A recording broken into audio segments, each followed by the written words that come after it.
Right now at 4 o'clock, violent messages spray painted on a building in Chapel Hill. Thanks for joining us. I'm Dan Haggerty. And I'm Lena Tillett. The Orange County District Attorney is calling the vandalism, quote, despicable. This graffiti turned up on the old post office building after a pro-Palestinian protest Saturday evening. You can see the graffiti here saying death to cops and burn the prisons, among other things. WRAL's Eric Miller has been looking into this for us today. Eric, the graffiti, it's tough to get off that building. It's still visible there today.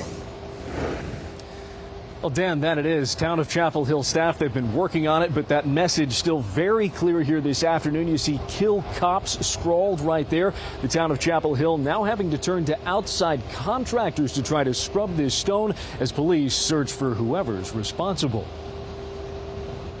It's a new school year in Chapel Hill, but a familiar fight is still leaving a mark. I was floored. I was shocked and I was upset. Orange County DA Jeff Neiman says this graffiti is especially galling as it popped up while officers were escorting protesters down Franklin Street. This is completely beyond the pale, beyond any line of acceptable political discourse.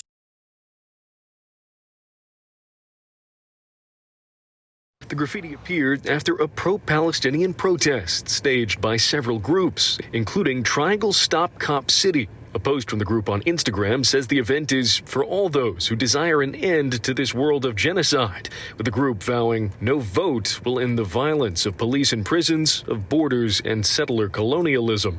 This demonstration and the graffiti come the same week UNC students return to classes, and just 2 days after a pair of protests organized by UNC Students for Justice in Palestine. Demonstrators then gathering both at UNC's administrative offices at the South Building and the state Democratic Party headquarters, calling on both to cut ties with Israel. Now, this is also coming the same day that 39 of those pro-Palestinian protesters were back in court. They were facing charges tied to protests back in the spring. 2 have accepted what are essentially plea deals. 37 others are still awaiting their fate. Now, we did reach out to the 2 groups that we mentioned there, Triangle Stop Cop City, as well as for UNC Students for Justice in Palestine. We have not heard back from either group. In Chapel Hill, Eric Miller, WRAL News.